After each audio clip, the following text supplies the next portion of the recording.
चलो स्टार्ट करते हैं। हटना।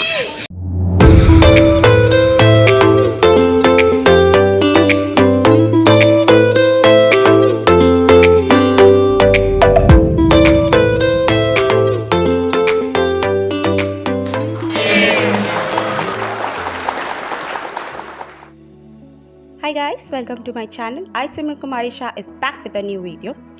तो अभी हम हैं दिल्ली में। वैसे तो कटरा जाने के लिए पटना से डायरेक्ट ट्रेन मिलती है, पर लाइफ में क्लैरिटी कम होने के कारण और प्लानिंग लेट करने के कारण हमें पटना से दिल्ली एंड दिल्ली से जम्मू जाना पड़ा। जम्मू पहुंचकर हमने कटरा के लिए दूसरी ट्रेन ली।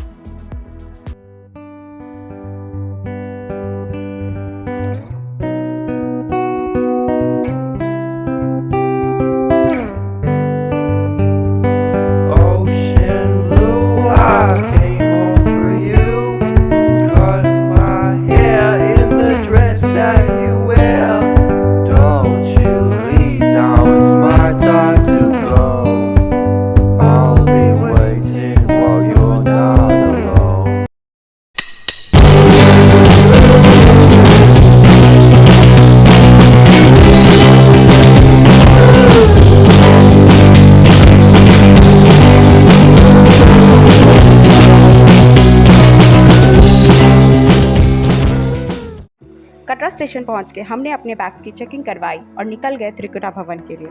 त्रिकुटा भवन कटरा का एक फेमस आश्रम है जो कम दाम में अच्छी फैसिलिटीज प्रोवाइड करता है। आश्रम पहुंच के हमें फटाफट रेडी होकर चढ़ाई शुरू कर दी थी।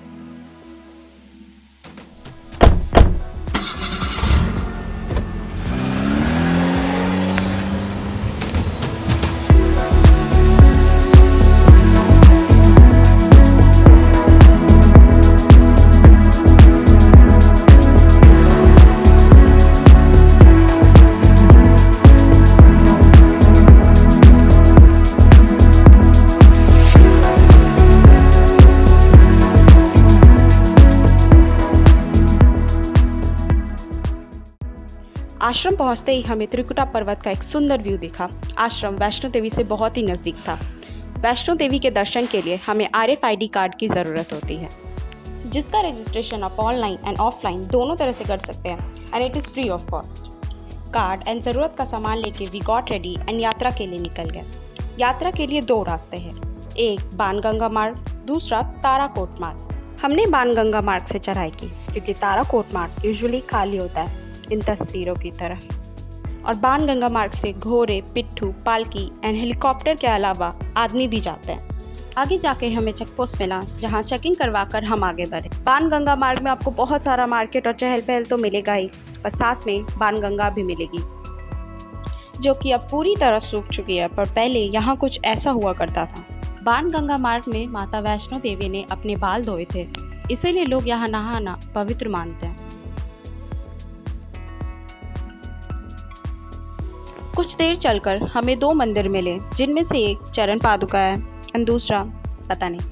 अनफॉर्चुनेटली मैं आपको अंदर का व्यू नहीं दिखा सकती बिकॉज अंदर कैमरा ले जाना अलाउड नहीं था।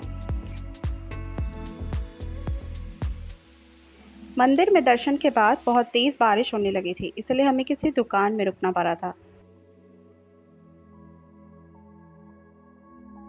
बारिश के रुकते ही हम बहुत तेजी से आगे बढ़े और सीधे अर्धकुमारी पर रुके। अर्धकुमारी में दर्शन के लिए हमें एक टिकट कटानी होती है ताकि हम गुफा से गुजर के माता के दर्शन कर सकें, पर शायद कुछ लकी लोग ही है जो दर्शन कर सकते हैं क्योंकि लाइन इतनी लंबी होती है कि नंबर ऑलमोस्ट 2 दिन बाद आता है। जब तक हम अर्धकुमारी पहुंचे तब तक आरती का टाइम हो चुका था। यहाँ पे बहुत सारे लोग इकट्ठा थे आरती देखने के लिए, या नहीं तो शायद वो रात यहीं गुजारने वाले थे।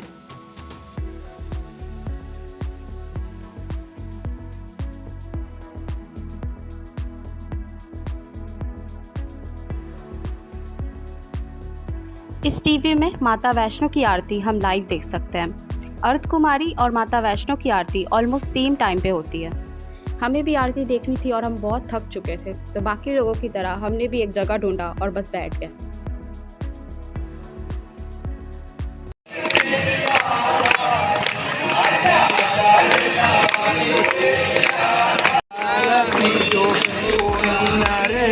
अर्धकुमारी में माता वैष्णो देवी भैरव बाबा से छुपके 9 महीने तक गुफा में रही थी। ऑब्वियसली गुफा में तो जा नहीं पाए, तो मंदिर के अंदर दर्शन करके और बोझा उठा के आगे बढ़ गए।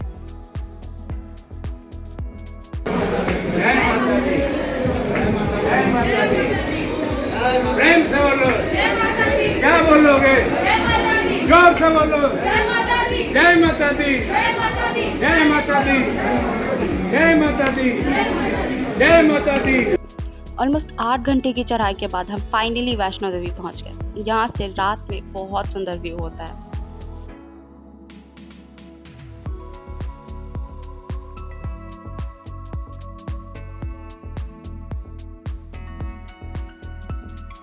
वैष्णो देवी पहुंचकर हम दुर्गा भवन में रुके, जहां आपको सोने के लिए गद्दे और 100 रुपये में कम्बल मिल जाता है, जिसे लौटाने के बाद हमें रिफंड भी मिल जाता है। साथ ही सामान रखने के लिए लॉकर भी होता है। रात यहीं गुजारकर सुबह 4 बजे हम दर्शन के लिए उठे। नहा धोकर रेडी होकर हम दर्शन के लिए निकल गए।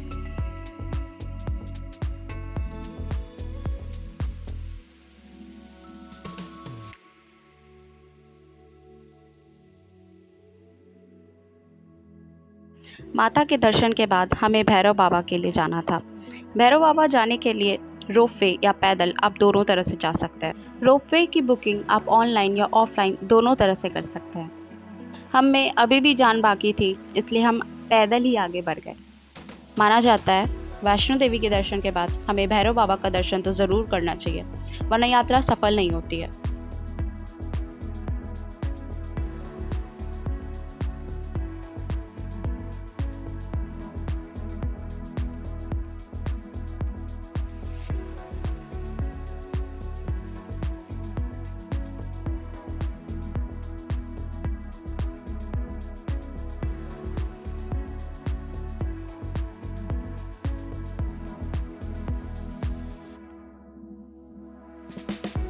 दर्शन के बाद हम ताराकोट मार्ग से सीधे कटरा के लिए निकल गए।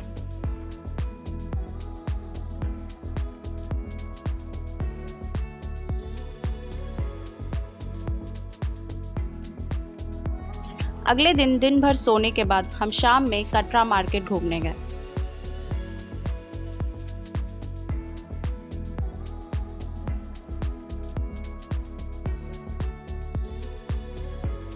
अब समय आ गया था कि हम त्रिकुटा भवन छोड़ के अपने दूसरे डेस्टिनेशन की तरफ आगे बढ़े।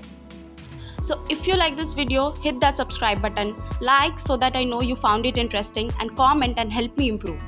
See you in the next vlog. Bye bye. Muro.